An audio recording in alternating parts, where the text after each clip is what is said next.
ಕ್ರೈಸ್ತ ಜೀವಿತದ ಸಂಗತಿಗಳನ್ನ ನೋಡ್ತಾ ಇದ್ದೆವು. ಕಳೆದ ಕೆಲವು ವಾರಗಳ ಹಿಂದೆ ನಾವು ಪ್ರತಿಷ್ಠಿಸಲ್ಪಟ್ಟ ಜೀವಿತದ ಕುರಿತಾಗಿ ನಾವು ನೋಡಿದೆವು. ಸೊ ಈ ಒಂದು ದಿನದಲ್ಲಿ ಕರ್ತನ ವಾಕ್ಯವನ್ನ ನಾವು ಹಿಂಬಾಲಿಸುತ್ತಿರ್ತಕ್ಕಂಥ ನಮಗೆ ಬಹಳ ಪ್ರಾಮುಖ್ಯವಾಗಿ ಬೇಕಾಗಿರ್ತಕ್ಕಂಥ ಒಂದು ಸಂಗತಿ, ಕ್ರೈಸ್ತ ಜೀವಿತದಲ್ಲಿ ದೇವರ ಚಿತ್ತವನ್ನ ನಾವು ಕಂಡುಕೊಳ್ಳುವಂಥದ್ದು. ದೇವರ ಚಿತ್ತವನ್ನ ಕ್ರೈಸ್ತ ಜೀವಿತದಲ್ಲಿ ಕಂಡುಕೊಳ್ಳುವುದು ಬಹಳ ಮುಖ್ಯವಾಗಿರುವಂತ ವಿಚಾರವಾಗಿದೆ. ಯಾಕೆಂದ್ರೆ ಈ ಒಂದು ಸಂಗತಿ ನಮ್ಮ ಸಹೋದರ ಸಭೆಗಳಲ್ಲಿ ಹೆಚ್ಚಾಗಿ ಕಲಿಸಲ್ಪಡುವ, ತಿಳಿಸಲ್ಪಡುವ ವಿಷಯ ಕೂಡ ಆಗಿದೆ. ಯಾಕೆಂದ್ರೆ ಇವತ್ತು ಅನೇಕ ಸಭೆಗಳನ್ನ ನಾವು ನೋಡುವಾಗ ಅನೇಕ ನಾಮಧೇಯ ಅಥವಾ ಇತರ ಕ್ಯಾರಿಸ್ಮೆಟಿಕ್ ಗ್ರೂಪ್ಗಳನ್ನು ಕೂಡ ನಾವು ಕಾಣ್ತಾ ಬರುವಾಗ ಈ ದೇವರ ಚಿತ್ತವನ್ನ ಕೊಡ್ತಕ್ಕಂತ ಒಂದು ಸಂಗತಿಯನ್ನ ಕೊಡ್ತಕ್ಕಂಥದ್ದು ಅಥವಾ ತಿಳಿಸಿಕೊಡ್ತಕ್ಕಂತ ವಿಷಯದಲ್ಲಿ ಹಿಂದಿದ್ದಾರೆ. ಯಾಕೆಂದ್ರೆ ಕೇವಲ ನಂಬಿಕೆ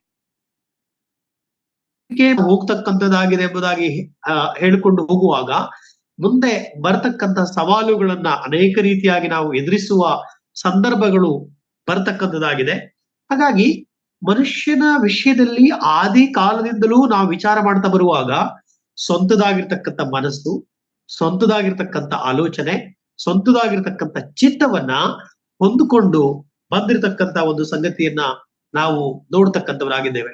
ಮನುಷ್ಯನು ಯಾವಾಗಲೂ ಕೂಡ ಒಂದು ವೇಳೆ ನಾವು ಅದಕ್ಕೆ ಆಧಾರವಾಗಿ ನಾನು ಈ ಸಂದರ್ಭದಲ್ಲಿ 11ನೇ ಅಧ್ಯಾಯವನ್ನ ಅಧಿಕಾರದ 11ನೇ ಅಧ್ಯಾಯದ ಒಂದು ಘಟನೆಯನ್ನ ನೆನಪು ಮಾಡಿಕೊಂಡು ನಾನು ಮುಂದಕ್ಕೆ ಹೋಗ್ತಕ್ಕಂಥವನಾಗಿದ್ದೇನೆ. ಅದು ನಿಮ್ಗೆಲ್ಲರಿಗೂ ಗೊತ್ತಿರತಕ್ಕಂತ ಒಂದು ಸಂಗತಿಯಾಗಿದೆ. ಆದಿಕಾಂಡ ಪುಸ್ತಕ 11ನೇ ಅಧ್ಯಾಯದ 1ರಿಂದ ನಾನು ಓದ್ತಾ ಇರ್ತೀನಿ. ಕೆಲ ವಿಷಯಗಳು ಅಲ್ಲಿ ಇದೆ. ಆದಿಕಾಂಡ ಪುಸ್ತಕ 11ನೇ ಅಧ್ಯಾಯದ 1ನೇ ವಚನ. ಲೋಕದವರಿಗೆಲ್ಲರಿಗೂ ಒಂದೇ ಭಾಷೆ ಇತ್ತು, ಭಾಷಾ ಭೇದವೇನು ಇರಲಿಲ್ಲ. ಅವರು ಪೂರ್ವ ದಿಕ್ಕಿಗೆ ಮುಂದೆ ಮುಂದೆ ಪ್ರಯಾಣ ಮಾಡುತ್ತಿರುವಾಗ ಶಿನಾರ್ ದೇಶದಲ್ಲಿ ಬಯಲು ಸೀಮೆ ಸಿಕ್ಕಲು ಅಲ್ಲೇ ವಾಸ ಮಾಡಿಕೊಂಡು ತಮ್ಮೊಳಗೆ ಬನ್ನಿ, ಒಳ್ಳೊಳ್ಳೆ ಸುಟ್ಟ ಇಟ್ಟಿಗೆಗಳನ್ನ ಮಾಡೋಣ, ಒಂದು ಪಟ್ಟಣವನ್ನು, ಆಕಾಶವನ್ನು ಮುಟ್ಟುವ ಗೋಪುರವನ್ನು ಕಟ್ಟಿ ದೊಡ್ಡ ಹೆಸರನ್ನ ಪಡೆಯೋಣ. ಹೀಗೆ ಮಾಡಿದರೆ ಭೂಮಿಯ ಮೇಲೆಲ್ಲ ಚದುರುವುದಕ್ಕೆ ಆಸ್ಪದವಾಗುವುದಿಲ್ಲ ಅಂದುಕೊಂಡರು. ಕಟ್ಟುವಾಗ ಕಲ್ಲಿಗೆ ಬದಲಾಗಿ ಇಟ್ಟಿಗೆಯನ್ನು, ಸುಣ್ಣಕ್ಕೆ ಬದಲಾಗಿ ಕಲ್ಲರಗನ್ನು ಉಪಯೋಗಿಸಿದರು. 5ನೇ ವಚನಕ್ಕೆ ಬರೋಣ. ನರಪುತ್ರರು ಕಟ್ಟುತ್ತಿದ್ದ ಪಟ್ಟಣವನ್ನು, ಗೋಪುರವನ್ನು ನೋಡುವುದಕ್ಕೆ ಯೆಹೋವನು ಇಳಿದು ಬಂದನು.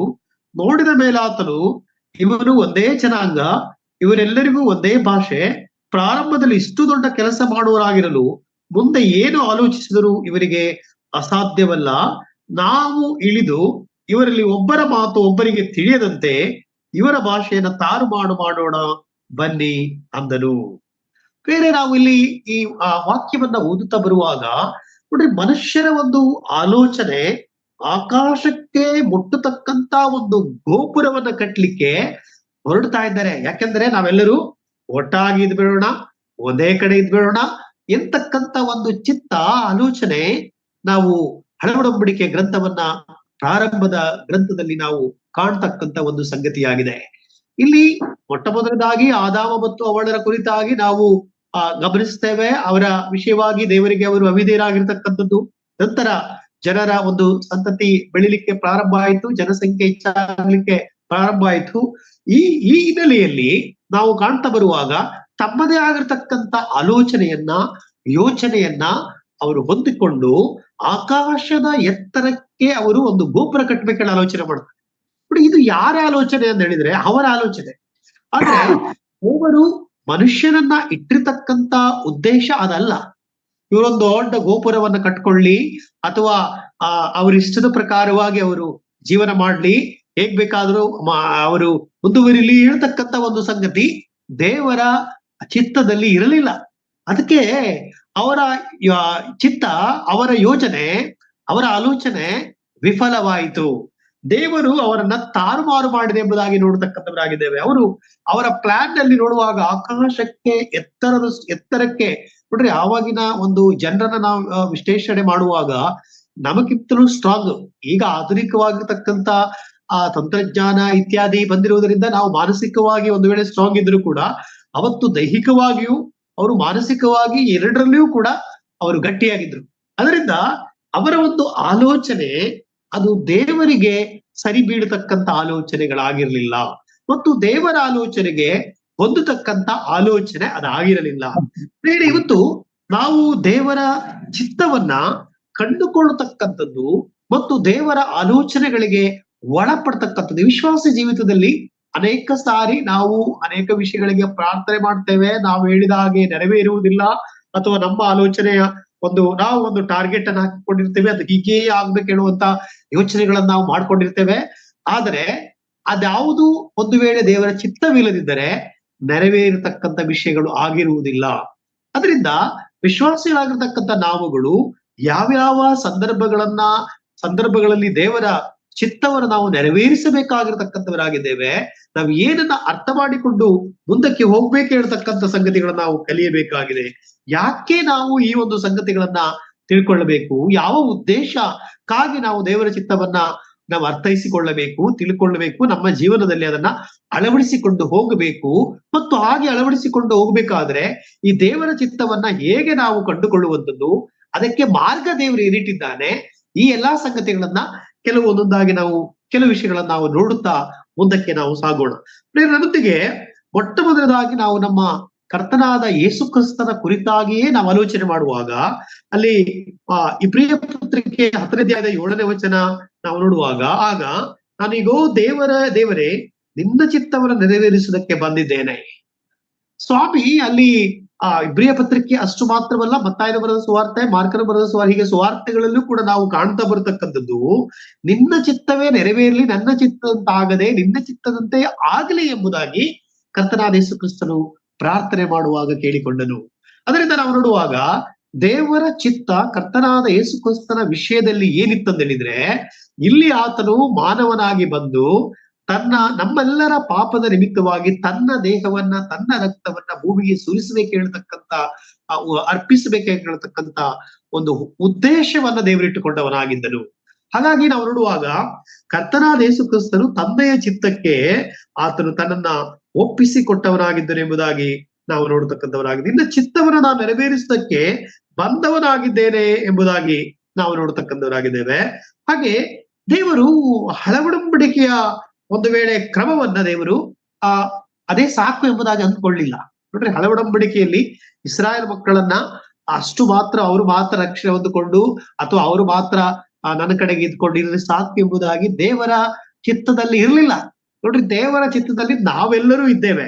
ಅದರಿಂದಲೇ ಇವತ್ತು ಕರ್ತನಾದ ಯೇಸು ಕ್ರಿಸ್ತರು ಈ ಲೋಕಕ್ಕೆ ಬಂದಿರತಕ್ಕಂತ ಒಂದು ಸತ್ಯವನ್ನ ನಾವು ನೋಡ್ತಕ್ಕಂಥವರಾಗಿದ್ದೇವೆ.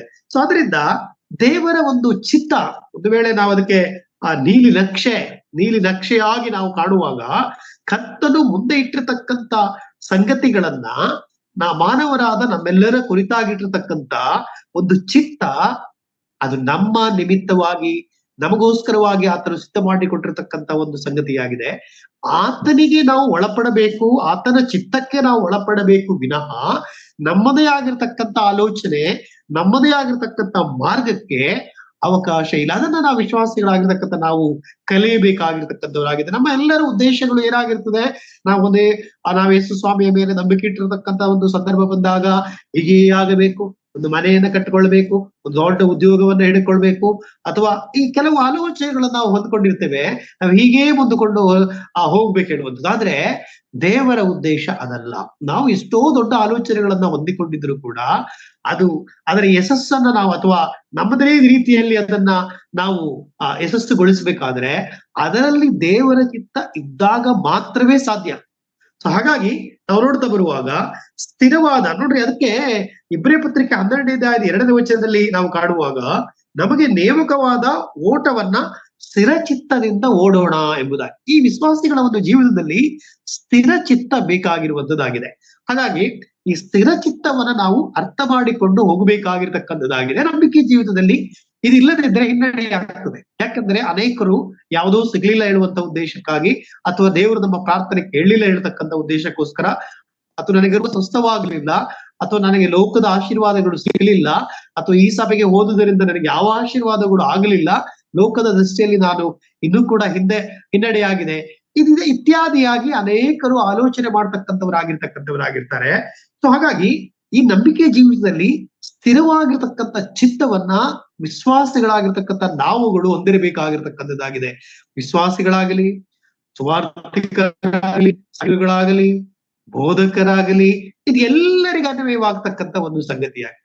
ಹಾಗಾಗಿ ಯಾಕಂದ್ರೆ ನಾವು ಆಗ್ಲೇ ನೋಡಿದೆವು ಆದಿಕಾಂಡ ಪುಸ್ತಕದಲ್ಲಿ ಸ್ವಂತ ಜ್ಞಾನ ಉಪಯೋಗಿಸ್ಕೊಂಡು ಹೋಗ್ತಕ್ಕಂಥ ಒಂದು ಸ್ವಭಾವ ನಮ್ಮೆಲ್ಲರಲ್ಲಿ ಇರ್ತಕ್ಕಂಥದ್ದಾಗಿದೆ. ಆದ್ರೆ ದೇವರ ಉದ್ದೇಶ ಅದಲ್ಲ. ನಮ್ಮ ಜ್ಞಾನ ಅದು ದೇವರ ವಾಕ್ಯಕ್ಕೆ, ದೇವರ ಆಲೋಚನೆಗಳಿಗೆ ಸಂಬಂಧಪಟ್ಟತಕ್ಕಂತ ಆ ಒಂದು ಸಂಗತಿಗಳು. ನೋಡ್ರಿ, ಪೌಲನಿಗೆ ದೇವ್ರು ಹೇಳ್ತಾನೆ, ಏನ್ ಹೇಳ್ತಾನೆ ದೇವರು? ಅಪೊಸ್ತಲ ಕೃತ್ಯ 22ನೇ ಅಧ್ಯಾಯದ 14ನೇ ವಚನ, ಅಪೊಸ್ತಲ ಕೃತ್ಯ 22ನೇ ಅಧ್ಯಾಯದ 14ನೇ ವಚನ. ದೇವರು ಪೌಲನಿಗೆ ಹೇಳ್ತಕ್ಕಂತ ಒಂದು ಸಂಗತಿ, ನಮ್ಮ ಪಿತೃಗಳ ದೇವರು ತನ್ನ ಚಿತ್ತವನ್ನ ನೀನು ತಿಳಿದುಕೊಳ್ಳುವುದಕ್ಕೂ ನಿನ್ನನ್ನು ನೇಮಿಸಿದ್ದಾನೆ. ಹಾಗಾದ್ರೆ ವಿಶ್ವಾಸಿಗಳಿಗೆ ದೇವರು ಆಯ್ದುಕೊಂಡಿದ್ದಾನೆ, ಆರಿಸಿಕೊಂಡಿದ್ದಾನೆ. ನಾವು ಗರ್ಭದಲ್ಲಿರುವಾಗಲೇ ಆಯ್ಕೆಯಾದವರು ಮತ್ತು ಲೋಕವು ಉಂಟಾಗುವುದಕ್ಕಿಂತ ಮುಂಚಿತವಾಗಿ ನಾವು ಆಯ್ಕೆಯಾದವರು ಎಂಬುದಾಗಿ ನಾವು ಅರ್ಥ ಮಾಡಿಕೊಳ್ತಾ ಬಂದಿರತಕ್ಕಂತ ಒಂದು ಸಂಗತಿಯಾಗಿದೆ. ಇಲ್ಲಿ ನಾವು ಕಾಣ್ತಾ ಬರುವಾಗ ನಮ್ಮ ಪಿತೃಗಳ ದೇವರು ತನ್ನ ಚಿತ್ತವನ್ನ ನೀನು ತಿಳಿದುಕೊಳ್ಳುವುದಕ್ಕೆ ಸ್ಪಷ್ಟವಾಗಿರ್ತಕ್ಕಂಥ ಒಂದು ಸಂಗತಿ ಇದೆ. ಇವತ್ತು ವಿಶ್ವಾಸಿಗಳಾಗಿರ್ತಕ್ಕಂಥ ನಾವುಗಳು ದೇವರ ಚಿತ್ತವನ್ನ ನಾವು ತಿಳ್ಕೊಳ್ಬೇಕು. ನಾವು ತಿಳ್ಕೊಳ್ಳುವುದಕ್ಕೋಸ್ಕರವಾಗಿ ಈ ಆತ್ಮಿಕ ಜೀವಿತ ಇದೆ. ಹಾಗಾಗಿ ಪ್ರತಿಯೊಬ್ಬರ ಒಂದು ಜೀವಿತದಲ್ಲಿ, ವೈಯಕ್ತಿಕವಾಗಿರ್ತಕ್ಕಂಥ ಜೀವಿತದಲ್ಲಿ, ಕುಟುಂಬದ ಜೀವಿತದಲ್ಲಿ, ಸಭಾ ಜೀವಿತದಲ್ಲಿ ಎಲ್ಲವೂ ಕೂಡ ದೇವರ ಚಿತ್ತ ನೆರವೇರಬೇಕಾಗಿರ್ತಕ್ಕಂಥದ್ದಾಗಿದೆ ವಿನಃ ನಮ್ಮ ಚಿತ್ತ ಅಲ್ಲ. ಅದಕ್ಕೋಸ್ಕರವೇ ದೇವರು ನಮ್ಮನ್ನ ನೇಮಿಸಿದ್ದಾನೆ ಎಂಬುದಾಗಿ ಸ್ಪಷ್ಟವಾಗಿ ನೋಡ್ತಕ್ಕಂಥವರಾಗಿದ್ದೇವೆ. ಅದರಿಂದ ನಮ್ಮ ಪಿತೃಗಳ ದೇವರು ಆತನ ಚಿತ್ತ, ದೇವರ ಚಿತ್ತ ನಾವು ತಿಳ್ಕೊಳ್ಬೇಕು. ನಮ್ಮ ಚಿತ್ತ ಅಲ್ಲ, ಅಥವಾ ಇನ್ಯಾರ್ದೋ ಚಿತ್ತ ಅಲ್ಲ, ಅಥವಾ ಬೇರೆಯವರು ಯಾರೋ ಒಳ್ಳೆ ಆಲೋಚನೆ ಕೊಟ್ಟಿದ್ದಾರೆ ಎಂಬುದಾಗಿ ಅಲ್ಲ. ಒಂದು ವೇಳೆ ಆಲೋಚನೆ ಕೊಡುವಂಥದ್ದು ಅದು ದೇವರ ದೃಷ್ಟಿಯಲ್ಲಿ ಯೋಗ್ಯವಾಗಿದ್ದರೆ ದೇವರಿಗೆ ಸ್ತೋತ್ರ, ಅದು ಆ ಕರ್ತನು ಆ ರೀತಿಯಲ್ಲಿ ನಡೆಸತಕ್ಕಂಥವನಾಗಿದ್ದಾರೆ, ಸಂದೇಹ ಇಲ್ಲ. ಆದ್ರೆ ನಾವಿಲ್ಲಿ ನೋಡುವಾಗ ನಮ್ಮ ಪಿತೃಗಳ ದೇವರು ತನ್ನ ಚಿತ್ತವನ್ನ ತಿಳಿಸುವುದಕ್ಕೋಸ್ಕರವಾಗಿ ನಿನ್ನನ್ನು ನೇಮಿಸಿದ್ದಾನೆ. ಹಾಗಾದ್ರೆ ದೇವರ ಚಿತ್ತ ನಮ್ಮ ಮಧ್ಯದಲ್ಲಿ ಇದೆ. ಅದಕ್ಕೋಸ್ಕರವಾಗಿ ನಾವು ಕಾಯ್ಬೇಕಾಗಿದೆ. ಅದಕ್ಕೋಸ್ಕರವಾಗಿ ನಾವು ಅದನ್ನ ಅರ್ಥ ಮಾಡಿಕೊಳ್ಳಬೇಕಾಗಿರ್ತಕ್ಕಂಥ ಒಂದು ಸಂಗತಿ ಇದೆ. ನಾವು ಅನೇಕ ಸಂದರ್ಭಗಳಲ್ಲಿ ಸೋತು ಹೋಗ್ತೇವೆ. ಅಯ್ಯೋ, ಅವರನ್ನ ದೇವರು ಆಶೀರ್ವಾದ ಮಾಡಿದ್ದಾನೆ, ಅವರು 2 ಮನೆ ಕಟ್ಟಿದ್ದಾರೆ, ಅವ್ರು 4 ಸೈಟ್ ತಕೊಂಡಿದ್ದಾರೆ, ಅವರು 2 ಕಾರ್ ತಕೊಂಡಿದ್ದಾರೆ, ಏನೆಲ್ಲ ನಮ್ಮ ಆಲೋಚನೆ. ಆದ್ರೆ ನಾನ್ ಮಾತ್ರ ಹೀಗೆ ಇದ್ಬಿಟ್ಟಿದ್ದೀನಿ, ಇದು ದೇವರೇ ನಿನ್ನ ಒಂದು ಉದ್ದೇಶ, ನಿನ್ನ ಚಿತ್ತ ಏನು ಇಲ್ವಾ? ನಾವು ಏನ್ ಮಾಡ್ತಾ ಇದ್ದೇವೆ ಅಂದ್ರೆ, ಈ ಲೋಕದ ದೃಷ್ಟಿಯಿಂದ ಮಾತ್ರ ನಮ್ಮ ಚಿತ್ತವನ್ನು ನಾವೇನ್ ಮಾಡ್ತಾ ಇದ್ದೇವೆ, ನೋಡಿಕೊಳ್ತಾ ಇದ್ದೇವೆ. ಆದ್ರೆ ದೇವರ ಚಿತ್ತ ಅದಲ್ಲ. ನಾವು ದೇವರ ಚಿತ್ತವನ್ನ ತಿಳ್ಕೊಳ್ಳುವುದಕ್ಕೋಸ್ಕರವಾಗಿ ನಾವು ನೇಮಕವಾದವರು ಹೇಳುವಂತ ಒಂದು ಸಂಗತಿಯನ್ನ ಸ್ಪಷ್ಟವಾಗಿ ನಾವು ಅರ್ಥ ಮಾಡಿಕೊಂಡು ಹೋಗ್ಬೇಕಾಗಿರ್ತಕ್ಕಂಥದ್ದಾಗಿದೆ ಪ್ರಿಯರೇ. ಇದು ಪ್ರತಿಯೊಬ್ಬ ವಿಶ್ವಾಸಿಗಳು ಅಥವಾ ಬೋಧಕರೆನಿಸಿಕೊಂಡವರು ಅಥವಾ ಸುವಾರ್ತಿಕರೆನಿಸಿಕೊಂಡವರು ಅನೇಕರು ಈ ವಿಷಯದಲ್ಲಿ ಸೋತು ಹೋಗಿದ್ದಾರೆ. ಖಂಡಿತವಾಗಿ ಸೋತು ಹೋಗಿರ್ತಕ್ಕಂಥ ಅನೇಕ ಉದಾಹರಣೆಗಳಿದೆ. ಯಾಕೆಂದ್ರೆ ನಮ್ಮದೇ ಆಗಿರ್ತಕ್ಕಂಥ ಜ್ಞಾನ ತುಂಬಿಕೊಂಡಿರ್ತೇವೆ. ಅದೇ ಜ್ಞಾನವನ್ನ ನಾವು ಪ್ರಾಯೋಗಿಕವಾಗಿ ನಾವು ಅದನ್ನ ಅನುಸರಣೆ ಮಾಡ್ಲಿಕ್ಕೆ ಪ್ರಾರಂಭಿಸ್ತೇವೆ. ಆದ್ರೆ ಪ್ರಿಯರೇ, ನಾವು ಎಲ್ಲಿ ಇದ್ದೇವೆ, ನಾವು ಯಾರ ಮಕ್ಕಳಾಗಿದ್ದೇವೆ, ನಾವು ಮಾಡಬೇಕಾದಂತ ಸಂಗತಿಗಳೇನು ಹೇಳುವುದನ್ನ ನೀವು ಒಂದು ವೇಳೆ ಹಳ ಒಡಂಬಡಿಕೆ ಗ್ರಂಥದಿಂದಲೂ ಹೊಸ ಒಡಂಬಡಿಕೆ ಗ್ರಂಥದ ಕೊಟ್ಟ ಕಡೆಯವರೆಗೆ ನಾವು ಆಲೋಚನೆ ಮಾಡ್ತಾ ಬರುವಾಗ ಎಲ್ಲವೂ ದೇವರ ಚಿತ್ತವೇ ನೆರವೇರಿರುವಂತದ. ಮನುಷ್ಯರೆಲ್ಲರೂ ತಮ್ಮದೇ ಆಗಿರ್ತಕ್ಕಂಥ ಆಲೋಚನೆಗಳನ್ನ ಹೊಂದಿಕೊಂಡಿರ್ತಕ್ಕಂಥವರಾಗಿದ್ದಾರೆ. ಆದ್ರೆ ದೇವರ ಚಿತ್ತ ಅದು ನೆರವೇರತಕ್ಕಂಥದ್ದಾಗಿದೆ. ನಾವು ದೇವರ ಚಿತ್ತಕ್ಕೆ ವಿರುದ್ಧವಾಗಿ ನಾವು ಹೋಗ್ಲಿಕ್ಕೆ ಸಾಧ್ಯವಿಲ್ಲ. ನೋಡಿ, ರೋಮಾಪುರ ಪತ್ರಿಕೆ 12ನೇ ಅಧ್ಯಾಯದ 2ನೇ ವಚನ ಹೇಳ್ತದೆ, ಹಾಗಾದ್ರೆ ದೇವರ ಚಿತ್ತಾನುಸಾರವಾದದ್ದು. ರೋಮಾಪುರ ಪತ್ರಿಕೆ 12ನೇ ಅಧ್ಯಾಯದ 2ನೇ ವಚನ, ಹಾಗಾದ್ರೆ ದೇವರ ಚಿತ್ತಾನುಸಾರವಾದದ್ದು ಅಂದರೆ ಉತ್ತಮವಾದದ್ದು, ಮೆಚ್ಚುಗೆಯಾದದ್ದು, ದೋಷವಿಲ್ಲದ್ದು ಯಾವುದೆಂದು ವಿವೇಚಿಸಿ ತಿಳಿದುಕೊಳ್ಳುವಿರಿ. ನೋಡ್ರಿ, ಅಲ್ಲಿ ನಾವು ಕೆಲವು ವಿಷಯಗಳನ್ನ ನಾವು ಪ್ರಾಸ್ತಾವಿಕವಾಗಿ ನಾನು ಹೇಳ್ತಾ ಇದ್ದೀನಿ. ಇಲ್ಲಿ ದೇವರು ಆ ವಿಷಯದಲ್ಲಿ, ಆತನ ಚಿತ್ತದ ವಿಷಯದಲ್ಲಿ ನಾವು ವಿವೇಚಿಸಿ ತಿಳ್ಕೊಳ್ತಕ್ಕಂತ ಒಂದು ಸಂಗತಿಗಳಿದೆ. ಈ ವಿವೇಚನೆಗಳು ನಮಗೆ ಬೇಕಾಗಿರತಕ್ಕಂಥದ್ದಾಗಿದೆ ಎಂಬುದಾಗಿ ದೇವರ ವಾಕ್ಯ ಹೇಳ್ತಾ ಇದೆ. ಅದರಿಂದ ನಾವಿವತ್ತು ದೇವರ ಆಲೋಚನೆಗಳಿಗೆ, ದೇವರ ಚಿತ್ತದ ಕಡೆಗೆ ನಾವು ಗಮನ ಹರಿಸ್ತಾ ಇದ್ದೇವೆ ಹೇಳುವಂಥದ್ದನ್ನ ಪ್ರಶ್ನಿಸಿಕೊಳ್ಳಬೇಕಾಗಿರ್ತಕ್ಕಂಥ ಒಂದು ಕಾರ್ಯ ಇದೆ. ಯಾಕೆಂದ್ರೆ ನಮ್ಮ ಒಂದು ಸ್ವಭಾವ, ನಾವ್ ಯಾವಾಗಲೂ ನಮ್ಮ ಚಿತ್ತ ಅಥವಾ ನಾನು ಹೇಳಿದಾಗ ಕೇಳಬೇಕು, ಹೇಳತಕ್ಕಂಥ ಸಂಗತಿಗಳಲ್ಲಿ ಮುಂದುವರಿತಾ ಇರ್ತೇವೆ. ಆದ್ರೆ ದೇವರ ವಾಕ್ಯ ಹೇಳುವಂಥದ್ದು ಬೇರೆದಾಗಿ ಹೇಳ್ತಕ್ಕಂಥದ್ದಾಗಿದೆ. ಅದರಿಂದ ದೇವರ ವಾಕ್ಯ, ದೇವರ ಮಾತು ಏನು ನಮಗೆ ನುಡಿಯಲ್ಪಟ್ಟಿದೆ ಅದು ದೇವರ ಚಿತ್ತ. ಹಾಗಾಗಿ ಅದನ್ನು ನಾವು ಅರ್ಥ ಮಾಡಿಕೊಳ್ಳಿಕ್ಕೆ ಸೋತು ಹೋಗ್ತಾ ಇದ್ದೇವೆ. ಖಂಡಿತವಾಗಿಯೂ ಅನೇಕರು ಈ ವಿಷಯದಲ್ಲಿ ಸೋತು ಹೋಗ್ತಾ ಇದ್ದಾರೆ. ಹಾಗಾಗಿ ನಾವು ಸೋತು ಹೋಗದೆ ಕರ್ತರಿಗಾಗಿ ನಾವು ಜೀವಿಸಬೇಕು ಹೇಳುವಂಥದ್ದು ದೇವರ ಉದ್ದೇಶವಾಗಿದೆ. ಬೇರೆ ಯಾಕಂದ್ರೆ ನಾವು ಒಂದು ವೇಳೆ ಕೀರ್ತನೆ 32ನೇ ಅಧ್ಯಾಯದ 8ನೇ ವಚನವನ್ನು ಗಮನಿಸುವಾಗ, ಕೀರ್ತನೆ 32:8ನೇ ವಚನ, ಯೆಹೋವನು ನಿನ್ನನ್ನು ಉಪದೇಶಿಸಿ ನಡೆಯಬೇಕಾದ ಮಾರ್ಗವನ್ನ ತಿಳಿಸುವನು, ನಿನ್ನನ್ನು ಕಟಾಕ್ಷಿಸಿ ಆಲೋಚನೆ ಹೇಳುವೆನು. ಕರ್ತನು ಹೇಳ್ತಾನೆ, ಆತನ ಮಾರ್ಗ, ಆತನ ಆಲೋಚನೆಯನ್ನು ನಮ್ಗೆ ಹೇಳ್ತಾನೆ. ಇದು ಬಹಳ ಮುಖ್ಯವಾದ ವಿಷಯ. ಆತನ ಮಾರ್ಗ, ಆತನ ಆಲೋಚನೆಯನ್ನ ನಮಗೆ ಆತನು ಹೇಳ್ತಕ್ಕಂಥವನಾಗಿದ್ದಾನೆ ತನ್ನ ಭಕ್ತರಿಗೆ. ಹಾಗಾಗಿ ಈ ಒಂದು ಹೇಳ್ತಾ ಇದ್ದಾನೆ, ಯಾಕೆ ಹೇಳ್ತಾ ಇದ್ದಾನೆ ಎಂಬುದಾಗಿ ನಾವು ಗಮನಿಸುವಾಗ, ಆತನ ಚಿತ್ತವನ್ನ ನಾವು ತಿಳ್ಕೊಳ್ಳೋದಕ್ಕೋಸ್ಕರ ನಮ್ಮನ್ನ ಆತನು ನೇಮಿಸಿದ್ದಾನೆ ಹೇಳುವಂತ ಒಂದು ಸಂಗತಿಯನ್ನ ನಾವು ಅರ್ಥ ಮಾಡಿಕೊಳ್ಳಬೇಕು. ಖಂಡಿತವಾಗಿ ವಿಶ್ವಾಸಿಗಳಾಗಿರ್ತಕ್ಕಂಥ ನಾವುಗಳು ನಮ್ಮ ಒಂದು ಆಲೋಚನೆ, ನಮ್ಮ ಒಂದು ಮಾರ್ಗ ಅಲ್ಲವೇ ಅಲ್ಲ. ಮುಂದೆ ನಾವು ಅದನ್ನ ನಾವು ನೋಡುತ್ತಾ ಬರ್ತಕ್ಕಂಥವರಾಗಿರ್ತಕ್ಕಂಥವರಾಗಿದ್ದೇವೆ. ಮತ್ತು ಯೆಶಾಯನ ಗ್ರಂಥ 55ನೇ ಅಧ್ಯಾಯದ 8-9ನೇ ವಚನ ನಮ್ಗೆಲ್ಲರಿಗೂ ಗೊತ್ತಿದೆ. ಯೆಶಾಯ 55:8-9ನೇ ವಚನದಲ್ಲಿ ನೋಡಿ, ದೇವರು ಒಂದು ಸ್ಪಷ್ಟವಾಗಿರ್ತಕ್ಕಂಥ ಸ್ಟೇಟ್ಮೆಂಟ್ ಕೊಡ್ತಾನೆ. ಏನ್ ಸ್ಟೇಟ್ಮೆಂಟ್ ಕೊಡ್ತಾನೆ ಗೊತ್ತಾ? ನನ್ನ ಆಲೋಚನೆಗಳು ನಿಮ್ಮ ಆಲೋಚನೆಗಳಲ್ಲ, ನಿಮ್ಮ ಮಾರ್ಗಗಳು ನನ್ನ ಮಾರ್ಗಗಳಲ್ಲ. ಭೂಮಿಯ ಮೇಲೆ ಆಕಾಶವು ಎಷ್ಟು ಉನ್ನತವೋ ನಿಮ್ಮ ಮಾರ್ಗಗಳಿಗಿಂತ ನನ್ನ ಆಲೋಚನೆಗಳು ಅಷ್ಟು ಉನ್ನತವಾಗಿದೆ. ಈ ದೇವರ ಚಿತ್ತ ಏನಂತ ಹೇಳಿದ್ರೆ, ನಾವು ನೋಡುವ ಚಿತ್ತ ಅಂತ ಹೇಳಿದ್ರೆ ದೇವರ ಆಲೋಚನೆಗಳು, ದೇವರ ಮನಸ್ಸು ಇದು ಆಗಿದೆ ಪ್ರಿಯರೇ. ಅದರಿಂದ ಇದು ನಮ್ಮದು ಆಲೋಚನೆ ಅವಂದಲ್ಲ, ನಮ್ದು ಮಾರ್ಗ ಅವಂದಲ್ಲ. ಆಕಾಶಕ್ಕಿಂತ ಉನ್ನತವಾಗಿರ್ತಕ್ಕಂಥ ಆಲೋಚನೆ ಮತ್ತು ಮಾರ್ಗ ಆತಂದಾಗಿದೆ. ಅಂದ್ರೆ ನಮ್ಮದಕ್ಕೂ ಕರ್ತನದಕ್ಕೂ ಅಜಗಜಾಂತರವಾಗಿರ್ತಕ್ಕಂಥ ವ್ಯತ್ಯಾಸವಾಗಿದೆ. ನಾವು ಆಕಾಶದ ಕಡೆ ನೋಡ್ರಿ, ಆಗ ಆಕಾಶದ ಕಡೆಗೆ ಅವರು ಗೋಪುರ ಕಟ್ಕೊಳ್ಳಿಕ್ಕೆ ಪ್ರಾರಂಭ ಮಾಡಿದ್ರು, ಆದ್ರೆ ಅದು ದೇವರ ಉದ್ದೇಶ ಆಗಿರ್ಲಿಲ್ಲ. ಇವತ್ತು ನಾವು ಎಷ್ಟೋ ದೊಡ್ಡ ಆಕಾಶದ ಎತ್ತರದಷ್ಟು ಆಲೋಚನೆಗಳನ್ನ ನಾವು ಹೊಂದಿಕೊಂಡಿರ್ತಕ್ಕಂಥವರಾಗಿರ್ತೇವೆ, ಆದ್ರೆ ದೇವರ ಉದ್ದೇಶ ಅದಾಗಿರುವುದಿಲ್ಲ ಹೇಳ್ತಕ್ಕಂಥ ಒಂದು ಸಂಗತಿಗಳನ್ನ ನಾವು ಗಮನಿಸಬೇಕಾಗಿದೆ. ಅಂದ್ರೆ ವಿಶ್ವಾಸಿಗಳಾಗಿರ್ತಕ್ಕಂಥ ನಾವುಗಳು ನಮ್ಮ ಕರ್ತನಿಂದಲೇ ಆಗಬೇಕಾಗಿರ್ತಕ್ಕಂಥ ಒಂದು ಸಂಗತಿ ಎಲ್ಲವುಗಳು ಆಗಿದೆ ಹೇಳುವಂತ ಒಂದು ಸಂಗತಿಯನ್ನು ನಾವು ಅರ್ಥೈಸಿಕೊಳ್ಳಬೇಕಾಗಿರ್ತಕ್ಕಂಥ ಒಂದು ವಿಷಯ ದೇವರ ವಾಕ್ಯದಲ್ಲಿ ನಾವು ಸ್ಪಷ್ಟವಾಗಿ ಕಾಣತಕ್ಕಂಥ ಒಂದು ಸಂಗತಿಯಾಗಿದೆ. ವಿಶ್ವಾಸಿಗಳಾದ ನಾವುಗಳು ಕರ್ತನ ಚಿತ್ತಕ್ಕೆ, ದೇವರ ಚಿತ್ತಕ್ಕೆ, ದೇವರ ಮನಸ್ಸಿಗೆ, ದೇವರ ಆಲೋಚನೆಗೆ ಒಳಪಡಬೇಕು ಹೇಳುವಂತ ಉದ್ದೇಶವೇ ದೇವರದಾಗಿದೆ. ತನ್ನ ಭಕ್ತರಿಗೆ ಆತ ಉದ್ದೇಶವಾಗಿ ತಾನು ಹೇಳಿದಾಗೆ ಕೇಳಬೇಕು. ತನ್ನ ಆಲೋಚನೆಯ ಒಂದು ಮಾರ್ಗವನ್ನು ನೋಡ್ರಿ, ಅಲ್ಲಿ ಅವ್ರು ಒಂದೇ ಕಡೆ ಇರ್ಲಿ ಹೇಳ್ಕೊಂಡು ದೇವರು ಇಚ್ಛೆ ಪಟ್ಟಿದ್ನ? ಹೌದು, ಒಂದೇ ಭಾಷೆಯವರಾಗಿದ್ದುಕೊಂಡು ಒಂದೇ ಕಡೆ ಇದ್ಬೇಡೋಣ ಎಂಬುದಾಗಿ, ಅಲ್ಲೇ ಇರ್ಲಿ ಎಂಬುದಾಗಿ ದೇವರ ಆಲೋಚನೆ, ದೇವರ ಉದ್ದೇಶ ಅದಲ್ಲ.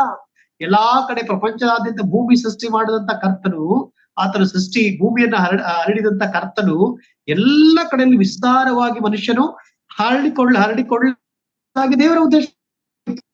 ಅದರಿಂದ ಇವತ್ತು ನಾವು ಇಲ್ಲಿದ್ದೇವೆ, ಇನ್ನು ಅನೇಕರು ಬೇರೆ ದೇಶಗಳಲ್ಲಿದ್ದಾರೆ, ಬೇರೆ ಬೇರೆ ಪ್ರಪಂಚದ ತುದಿಗಳಲ್ಲಿ ವಾಸ ಮಾಡ್ತಾ ಇದ್ದಾರೆ.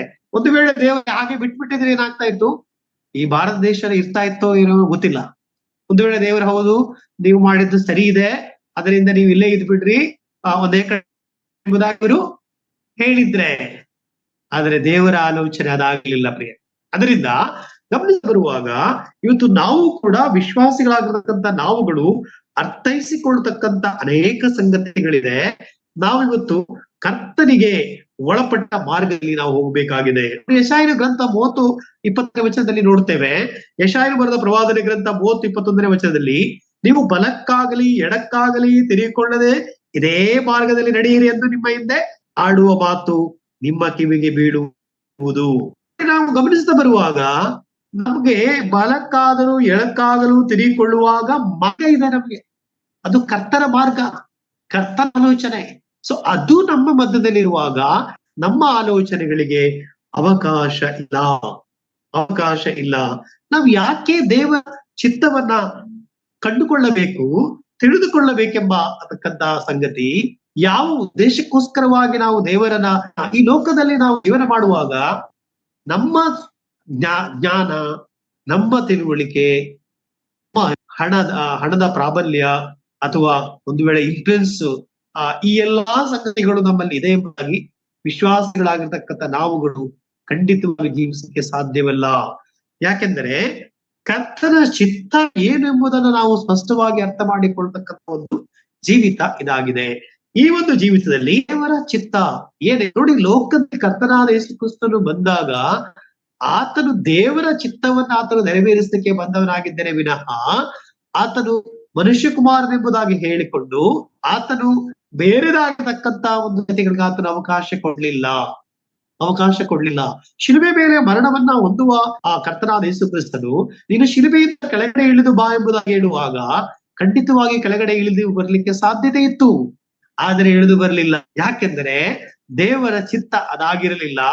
ದೇವರ ಚಿತ್ತ ಮನುಷ್ಯರಾಗಿರ್ತಕ್ಕಂಥ ನಾವೆಲ್ಲರೂ ಕೂಡ ಕರ್ತನ ಕಡೆಗೆ ತಿರುಗುವ ಉದ್ದೇಶ ಇತ್ತು. ಪ್ರಪಂಚದಲ್ಲಿ ಎಲ್ಲ ಮಾನವರು ರಕ್ಷಣೆ ಹೊಂದತಕ್ಕಂತ ಒಂದು ಸಂಗತಿ ಕೇವಲ ಇಸ್ರಾಯೇಲ್ ಎಂಬುದಾಗಿ ದೇವರು ಅಂದುಕೊಳ್ಳಿಲ್ಲ.